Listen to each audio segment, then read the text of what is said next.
As of 2024, China's total retail sales of consumer goods has surpassed the 35 trillion yuan mark. Online consumption continues to expand at a growth rate of 6.5%, under a prosperous consumer market.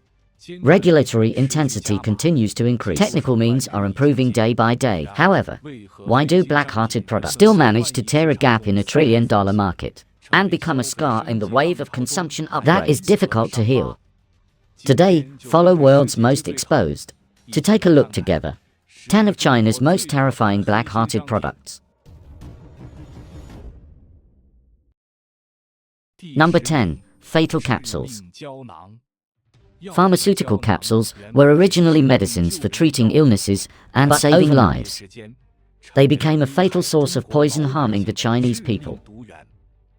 In 2012, a CCTV program named Secrets in the Capsules uncovered a shocking dark secret in the Chinese toxic capsule industry. Investigations showed these toxic capsules did not originate from just a few unscrupulous small workshops, but a complete illegal industrial chain linked together by enterprises in illegal industrial chain, and they used quicklime to treat leather scraps, to boil industrial gelatin, then sold it at high prices to medicinal capsule manufacturers. Due to the use of chromium-containing chemicals during the leather degreasing process, industrial gelatin often contains a large amount of hexavalent chromium. This is precisely a highly toxic heavy metal. Testing showed there were 9 pharmaceutical companies, 13 batches of capsule medicines, with chromium content severely exceeding limits. The highest was even more than 90 times the national standard. Take Xinjiang County in Zhejiang as an example. This small town, known as the hometown of capsules, produces more than 100 billion capsules annually, accounting for nearly 1/3 of China's total output. However, this small town that once flourished due to the capsule industry is also the hardest hit area for the toxic capsule problem. What's even more lamentable is, after the incident was exposed, a large number of enterprises were shut down. Workers lost their jobs, but the crisis did not end there. 2 years later, a certain Mr. Pan, who used to work in a pharmaceutical factory because of unpaid wages, used the factory's equipment to pay off the debt, set up his own business to continue the illegal production of toxic capsules. In 2014, Pan rented a factory building in Ninghai County, recruited 10 fellow villagers, re-entered the business. Skilled techniques, complete equipment, familiar sales channels, the temptation of profits that families find hard to resist made him take the risk despite knowing it was illegal. He used industrial gelatin to make hollow capsules. In just 5 months, sold 90 million capsules externally. When seized, the highest chromium content in the products exceeded the limit by 65 times. These seemingly ordinary medicinal capsules, once they enter the human body, may cause irreversible damage to the liver, kidneys, and even genes. And Pan's story is not an isolated case. According to the joint investigation by Public Security after 2012, a total of 228 criminal suspects were arrested. 28 enterprises were shut down, involving as many as 500 million problematic capsules, over 1.23 billion doses of medicines exceeding chromium standards. This was a food and drug safety disaster with a very wide coverage, affecting a vast number of people. What's worrying is, industrial gelatin does not only exist in the pharmaceutical field. In jelly, yogurt, candies, and other foods, gelatin is widely used as a coagulant. In 1 kilogram of yogurt, only 5 cents worth of edible gelatin needs to be added. If replaced with cheaper industrial gelatin, about 4 cents can be saved. This tiny price difference is enough to tempt some lawless enterprises, while consumers are completely defenseless. According to statistics, China's annual edible gelatin production is 50,000 tons, but market demand is about 60,000 tons, a gap of 10,000 tons. This gap is precisely providing opportunities for illegal industrial gelatin. If regulatory departments cannot patch the loopholes, if corporate bottom lines are buried by profits, then the tragedy of toxic capsules is highly likely to repeat in other food fields. Number 9. The most dangerous underwear. When traveling, for the sake of convenience, many people choose to buy disposable underwear. Clean and hygienic. Throwaway after wearing has become a key phrase to attract consumers. But have you ever thought? These seemingly safe and beautifully packaged disposable underwear may be quietly eroding your health. A series of inside stories exposed at the 2025 China 3-15 Gala make one's hair stand on end. At that time, a CCTV reporter, as a beer, entered Mengyang Apparel Co., Limited. The moment they stepped into the production workshop, a pungent odor hit them. In front of them were messy fabrics, garbage piled up in one place. Workers operated with bare hands. Production tables even doubled as dining tables. Finished underwear was piled in woven bags. With a strong plastic smell, the so-called promise of sterility was nothing more than a carefully designed lie. According to Chinese National Standard G-Bone 5979-02, disposable sanitary products must strictly control bacterial contamination in all links. Especially sterilization treatment is indispensable, but staff at Mengyang Apparel admitted they had never truly carried out the so-called ethylene oxide sterilization. Just to cater to consumer psychology, they shamelessly labeled "O sterilized" on the packaging. Ethylene oxide is indeed a potent gaseous sterilant, commonly used for disinfecting medical devices, but the cost is high. Some companies, in order to save costs, simply skip this step, turning sterilization into a word game. What's even more revolting is, in order to cover up stains on products, some companies actually use a stain remover called Kyungshui and spray it directly on the underwear. This strong chemical has a pungent odor and is corrosive. Workers must wear gloves when but the treated underwear is packaged and put on the market without eventually flowing into beauty salons, bathing centers, and even high-end venues. This disregard for consumer health is not the behavior of an individual company, but an unspoken rule of the entire industry. CCTV reporters investigated more than 10 companies, all of which had varying degrees of fraud problems. Pure cotton written on the packaging, but actually using cheap polyester, reducing costs by more than half instantly. Fake sterilization videos and forged test reports flooded even professional medical device companies were not spared. For example, Jianzhichu Medical Device Co., Limited. This company, which claims to be an AM for many famous brands such as Langsha, has glamorous promotional materials. But in the actual operation process, there were also atrocious operations, such as bagging and spraying stain remover to cover dirt. What's more ironic is, the staff also confidently stated, polyester underwear does not need sterilization. As if this were already a well-known consensus in the industry.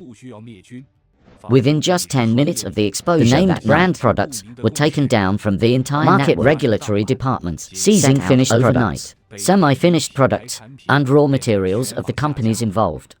Launching a comprehensive investigation into the relevant law enforcement actions were also carried out to clear illegal sales in many places. But here's the question. Even so,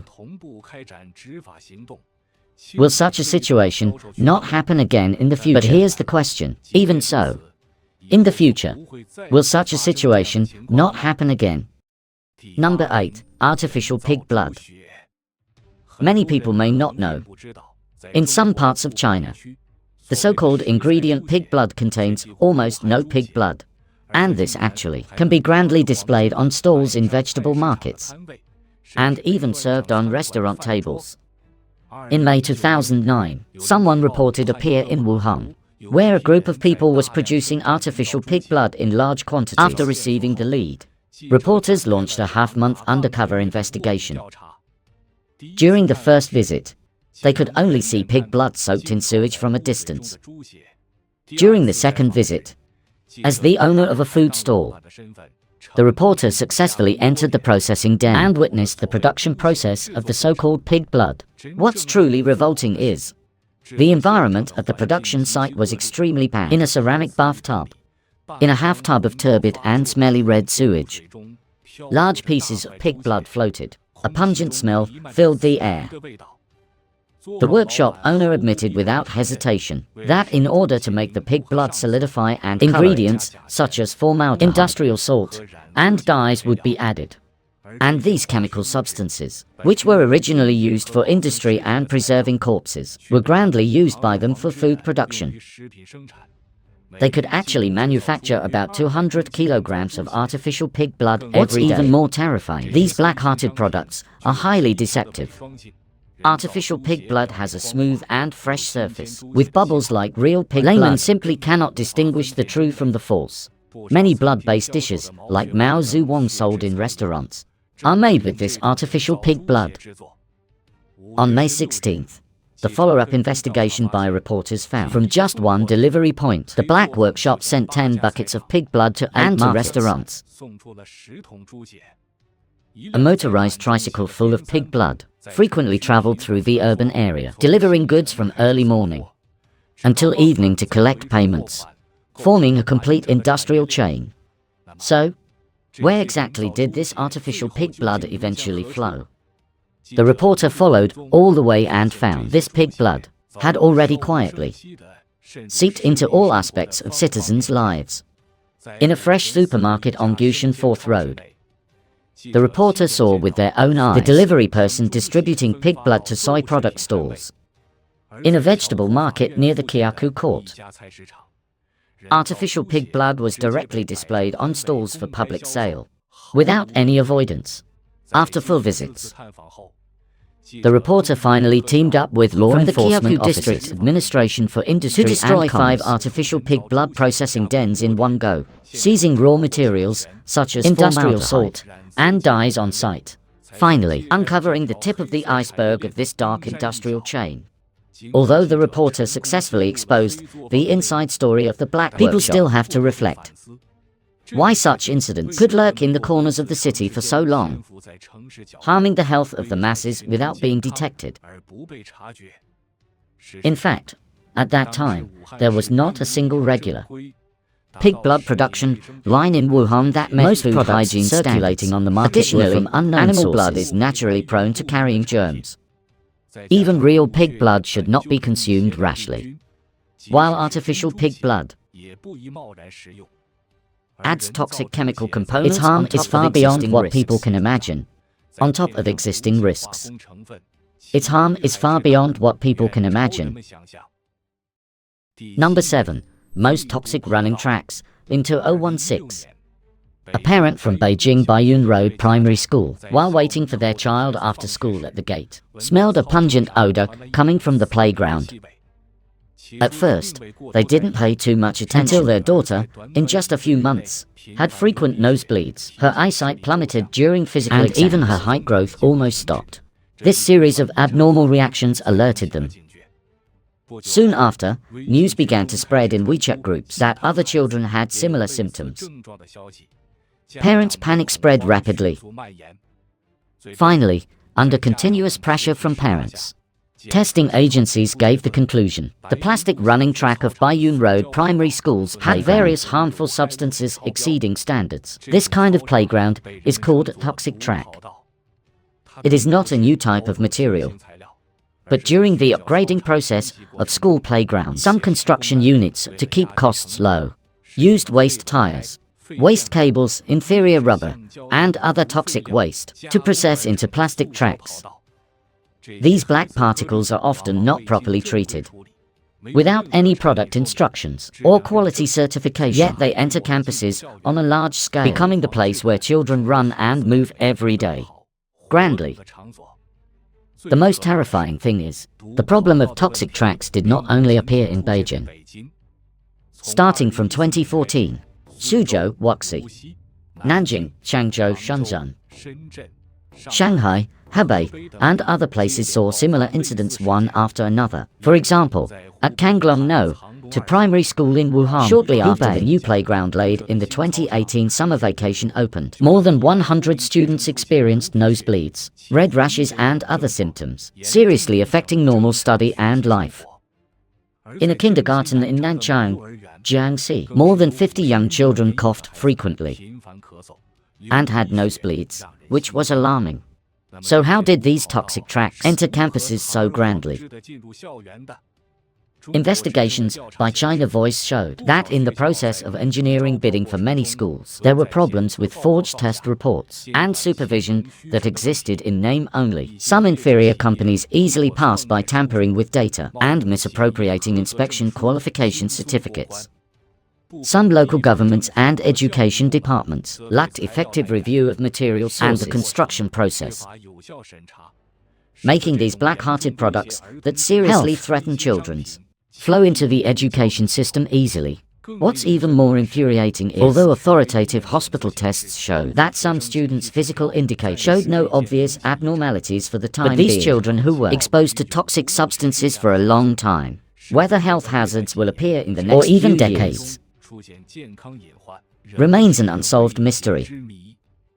Some people questioned whether the parents' reactions were too sensitive. But if it weren't for these sharp parents who kept questioning, would the toxic tracks have always been buried under the soil of the campus without anyone knowing? This incident is not only an education project scandal, but also a profound warning to China's safety supervision system. In the process of rapid urbanization and modernization, lack of standards and lax supervision allowed some businessmen to find loopholes, building profits on the health of children. This is not a simple engineering quality problem, but naked black-hearted profit-seeking and the heartless poisoning of the next generation. Number 6. The most evil lending. If the interest rate of a loan is as high as 5,959.18%, and the originally agreed lender is not even a real human being, would you find it a bit incredible? And this is actually not a plot from a fantasy novel. It is a terrifying nightmare that truly happened to some Chinese people. Terrifying nightmare. In early 2025, Mr. Hung and Ms. Wong searched for lenders' contact information online due to financial difficulties. Mr. Hung signed an electronic IOU through the Jidaibao platform, indicating a loan of 5,000 yuan, but the actual amount received was only 3,500 yuan. In just 7 days, he was asked to repay 1,500 yuan in interest, converted to an annual interest rate as high as 2,234.69%. She borrowed 30,000 yuan on the Renrenxin platform, but only received 14,000 yuan. Interest deducted 16,000 yuan in one go. What's even more ridiculous, they signed seemingly regular electronic agreements, but found that transaction funds did not go through the platform. The identity of the real lender was a mystery, because on electronic signature platforms like Jidaibao, lenders can use fake account chips. Some people even use information of deceased persons to register accounts. The platform provides so-called real name authentication, but it has no actual verification function. A platform product manager suggested, face recognition doesn't require a person to be present, nor does it require the person to be alive. This cold and absurd statement nakedly reveals systemic loopholes. Electronic signature platforms have been used by professional lending gangs as tools for money laundering and fraud. Facing such a high-interest loan model, victims want to sue to protect their rights, but they can't even figure out who the lender is.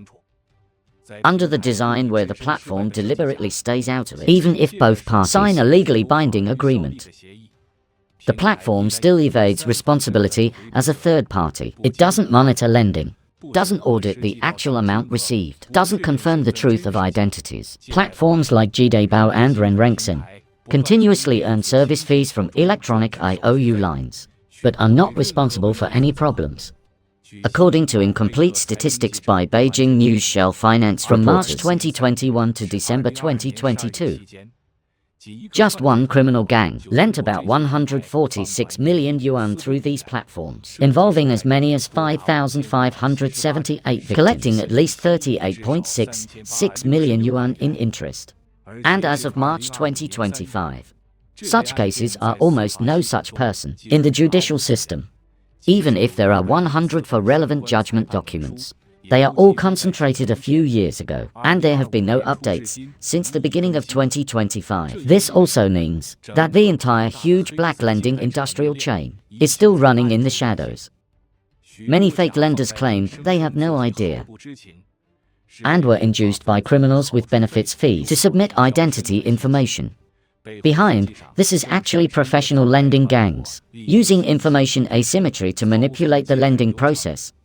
What's more terrifying is, in judicial accountability, they can often escape unscathed, leaving victims to face debt collection calls and high debts alone.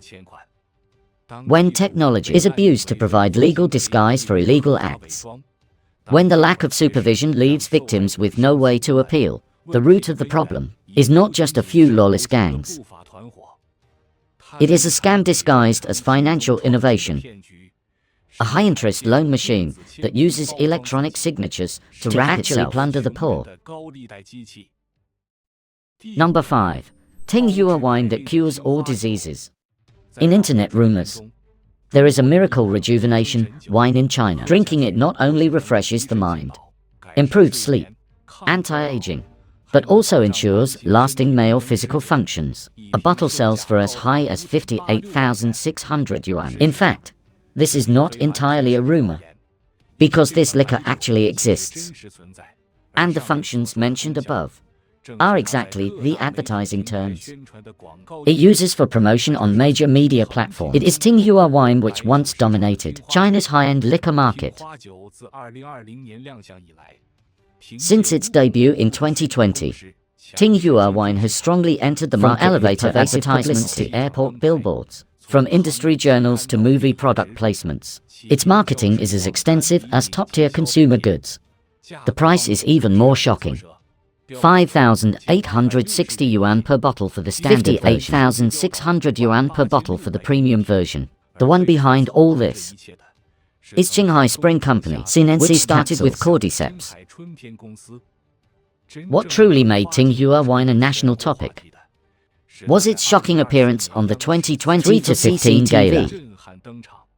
The gala directly named and exposed its false advertising behavior, claiming it has miraculous effects such as regulating physiological disorders and delaying aging to cure all diseases. It even used high-tech flavor cooling agent to whitewash its mint content and confuse the public with an international patent application. These promotions are all inducing consumers to pay sky-high prices of ordinary liquor. Facing the CCTV exposure, Tinghua wine not only did not bow its head and admit but responded stubbornly, quickly issuing a statement expressing high importance, and asked the law firm that applied for them to come forward and clarify, claiming that the so-called cooling agent is not mint extract, but a patent technology with technical content. But even so, this exposure still caused a huge stir in the market. Many offline stores of Tinghua wine were closed quickly. Online sales channels were completely suspended. National market regulatory departments, a total of 46,900 illegal advertising cases were investigated. Total fines amounted to 349 million yuan. However, once the spotlight faded, in May 2024, the Chengdu flagship store quietly resumed business. Subsequently, locations in many places reopened one after another. Named by CCTV, questioned by the media, doubted by consumers. Why can Tinghua wine still come back to life? In fact, since June 27, 2024, the stock price of Saint Spring has been climbing steadily, hitting the daily price limit many times. As of March 14, 2025, the increase has exceeded 140%, outperforming Mutai and Wuli Anji. Tinghua wine was not taken down by 3/15. On the contrary, it made a comeback. It seems to be telling us a worrying reality in the face of profit. Truth can be drowned out by advertisements. Integrity can be glossed over. And a bottle of sky-high priced liquor can continue to fool people with myths. 4th place, toxic sanitary pads. One thing women face every month is using sanitary pads. This should have been a form of personal protection, an item providing complete peace of mind. However, can you imagine that this most basic necessity of our daily lives could actually be picked up from an industrial trash pile? In 2025, China's 3/15 Gala and Financial Investigation both received consumer reports. A company in Liangshan County, Jining City, Shandong had long been selling low-quality sanitary pads and baby diapers. The quantity was huge, the scope was extensive. Following the clues, the reporter went to Heihumio town and found this notorious company, Liangshan Zixi Paper Products Co., Limited. When facing the reporter, Mr. Liu of Zixi admitted without hesitation that their company does not produce sanitary pads or diapers, but rather does waste recycling from major brand manufacturers across the country. They collect rejected defective products, offkits, and other production waste. Walking into their warehouse, one could see tons of packaged diapers piled up, with some sanitary pads even scattered on the ground, incredibly filthy. The entire site was filled with the stench of waste and visual shock. The reporter roughly estimated that at least hundreds of tons of production waste were stockpiled on site. These so-called goods were actually from the production lines of many legitimate domestic brands, rejected as substandard products, at low prices ranging from 260 to 1,400 yuan per ton. They purchased this waste that should have been destroyed. Then they picked out relatively intact pieces, known in the industry as second-grade pads and diapers, and sold them at high prices after repackaging, reaching up to 7,000 or 8,000 yuan per ton. Profit can be described as astronomical. In a warehouse without any disinfection equipment, the reporter witnessed the processing of these second-grade products. The so-called refurbishment operation was merely hand-beating on a square table and sorting, restoring compressed and deformed diapers to a fluffy state, adding fluorescent whitening agents, and repackaging them into new bags. The bags used had no brand names, no manufacturer details, and no regulatory markings. The entire process was crude, with no hygiene standards to speak of. Yet, it was this batch of goods that eventually appeared on e-commerce platforms and was bought by unsuspecting consumers for themselves or even their newborn babies. The most frightening part is that the fluorescent whitening agents can cause skin irritation and allergic reactions, especially for people with sensitive skin. Using such products may cause skin redness and swelling, itching, and other uncomfortable symptoms. It may also interfere with the body's endocrine system, affect hormone levels, and even increase the risk of cancer. According to Chinese National Health Standard regulations under GB 15979-002, it is forbidden to use discarded sanitary products as raw materials or semi-finished products, but driven by profit, regulations are ignored. If the media investigation hadn't uncovered the truth, who would have thought that the sanitary pads we are using were actually picked out of the trash and repackaged as defective goods after being beaten by hand? This is an extreme disregard for the health of women and babies, and a challenge to the conscience of the entire society. Third place, the most corrupt lucky draws. You might find it hard to imagine that there is a business in the world that can rake in billion yuan in daily turnover. It is not high-tech R&D or financial capital operations, but rather daily life, mobile lucky draw games that seem harmless. These lucky draw games often appear when you are off guard. For example, when you are on the electronic invoice platform and issuing an invoice, the page will automatically jump to a lucky wheel draw page, telling you that you've won a 200 yuan phone credit voucher. But when you happily click to confirm purchase, what actually arrives is not 200 yuan, but 30 desperately disappointing coupons. 10 coupons for 10 yuan off every 20 coupons spent, for 5 yuan off every 100 yuan spent. Coupons, you need to top up for 1,000 yuan in phone credit within 15 months. As for refunds, customer service will coldly tell you they are not supported. That's not all. Another typical trap is, when scanning a code to pay for parking, you will see a page prompt offering a video membership for only 19.9 yuan. It seems cheap, and there's even a parking red packet as bait. After you click it, the merchant will quietly enable auto-renewal, charging you 19.9 yuan at 2 AM every month. This early morning hour is deliberately chosen.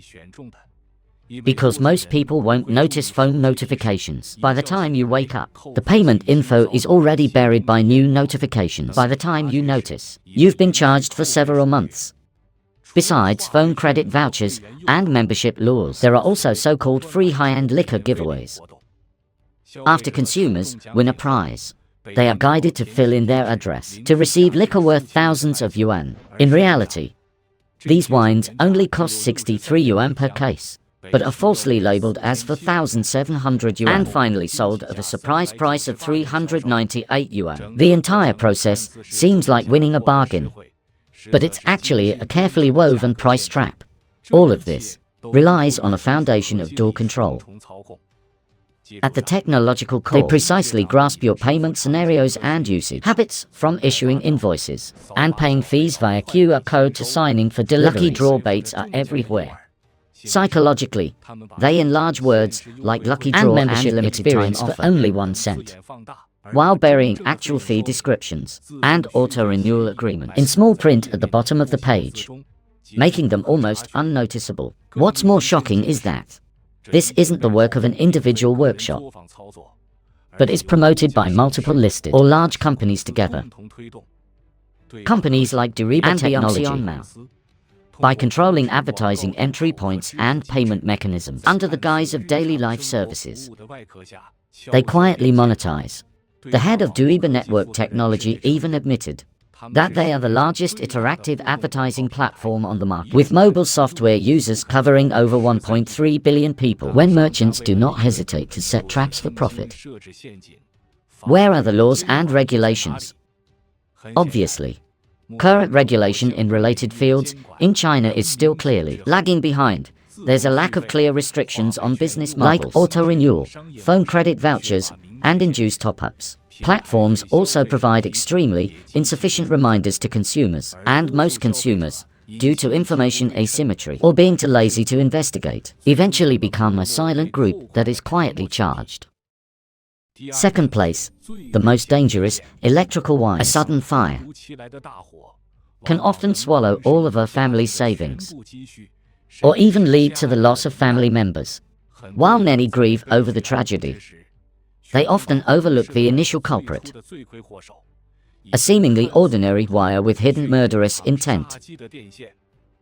According to data released by China's CCTV, in the first 8 months of 2024, a total of 660,000 fire accidents occurred in China, causing 1,324 deaths and 760 injuries, with direct property losses of 4.9 billion yuan.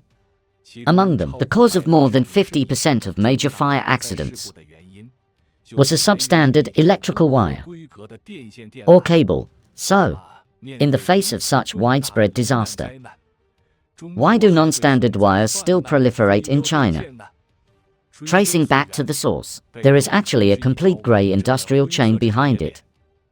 In ancient city, Guizhou, Jinmingyang Wire and Cable Company is prominently on the list. When the reporter, acting as a beer, contacted the company's sales manager, the other party expressed without any concealment that they could specially customize substandard products according to customer needs. Another company, Runshan Cable Group, even provides a one-stop counterfeiting service. They not only manufacture non-standard wires as requested, but also forge national standard certificates and test reports. Even the packaging and appearance are identical to legitimate products, essentially high-quality imitation. These non-standard products are not stored in the factory for long, but are moved to secret warehouses in the suburbs, and then distributed to hardware markets across the country. So, where exactly are these wires corrupt? Non-standard wires often cut corners in key indicators like copper core content and insulation thickness. Some are even made with recycled copper or low-quality plastic. This type of wire easily heats up during use. A short circuit once overloaded can trigger a fire. The market price of these cheap wires is often 20% to 30% lower than national standard wires. Price-sensitive consumers or profit-seeking contractors often find it hard to resist the temptation. According to the certification and accreditation regulations of the PRC, wires and cables are compulsory certification products. They cannot be produced or sold without certification. But in the eyes of illegal vendors, these rules are non-existent. What is even more alarming is that these illegal products not only disrupt market order, but also pose a serious threat to public safety. According to statistics from the Ministry of Emergency Management, China has seen over 100 major accidents caused by cable fires spreading into disasters. Over 320,000 meters of cable have been burned. The costs for recovery and reconstruction are high. Power loss alone exceeds 10 billion yuan. In 2023, the fire at Yongju Coal Industry in Liuliang, Shaanxi, caused 26 deaths. In 2024, a high-voltage cable in a primary school in Hechuan, Chongqing, short-circuited. Although it caused no casualties, it allowed people to clearly see the tip of the iceberg of safety hazards. Had it not been for timely fire department intervention, the consequences would have been unimaginable. All of this is a wake-up call. When tons of inferior wires flow into the market, and counterfeit factories make a fortune effortlessly, should consumers ask, will the next fire happen right by everyone's side? First place, the most powerful black-hearted cotton. Soft and white, warm and close to the skin. This is the basic impression people have of cotton products. They are supposed to be clean and safe. However, when you learn the truth behind this warmth, you might not be able to help shivering. The term black-hearted cotton is not sensationalist. It was first widely exposed in 2001 and became a keyword that shocked the entire nation that year. From cotton clothes and bedding to sanitary pads, children's cotton pants, and even mattresses on hospital beds, black-hearted cotton penetrated every corner at an alarming speed. In Shaanxi, law enforcement inspected cotton products in 15 schools and discovered that 12 of the vocational schools had problems. Out of 5,100 cotton products at Taiyuan Normal School, there wasn't a single piece made of real cotton wadding. In Jinjiang City, a batch of sanitary pads was actually stuffed with blood-stained discarded medical cotton and rotten gauze. If such products are used by women daily, the consequences are unimaginable. In Jiangxi, a family workshop was filled with tens of thousands of children's cotton pants. Upon testing, these seemingly cute clothes were found to contain waste fibers strictly prohibited by the state. How black is black-hearted cotton? A skin irritation experiment on lab mice provided a shocking answer. In October 2001, technicians from the Shanghai Environmental Monitoring Center placed black-hearted cotton pads in lab cages. After only a few minutes, the mice began to show reactions like coughing and difficulty breathing. In less than a day, the mice's backs were covered in dense red spots. The most severe case had as many as 54 red dots, covering an area of 6 square centimeters, and even formed slight calluses. If used on humans, it could likely cause poisoning and allergies, or even lead to cancer. What's even more startling is that upon dissecting a black-hearted cotton quilt, in a 2.5 kilograms quilt, more than half was black impurities. The flying cotton dust makes it hard to breathe. Who could imagine that such cotton wadding could actually appear in children's cotton clothes or in patients' beds? The proliferation of black-hearted cotton is not just due to the malice of merchants, but also gaps in systems and regulations. In the year 2000, China's cotton prices skyrocketed, and the market, where supply fell short, became a gold mine for criminals. A large amount of inferior cotton took advantage of the situation and was mixed into legitimate products, creating a vicious cycle where the more expensive the more it was adulterated. At the same time, a market integrity mechanism had not yet been established. Unscrupulous merchants were only interested in profit, even knowing it could cost lives. They didn't hesitate to pass off fakes as real. The price of waste cotton actually soared from 700 yuan to 5,000 yuan per ton, simply because it was widely used to produce inferior cotton wadding products. What's even more distressing is that the act of counterfeiting and selling is often not isolated. In some places, there was even collusion between enterprises and certain government or law enforcement personnel. Although black-hearted cotton was widely exposed in 2001, and governments everywhere launched massive crackdowns, it doesn't mean that similar situations will never happen again in the future. Strengthening supervision is always the primary and necessary market condition. Alright.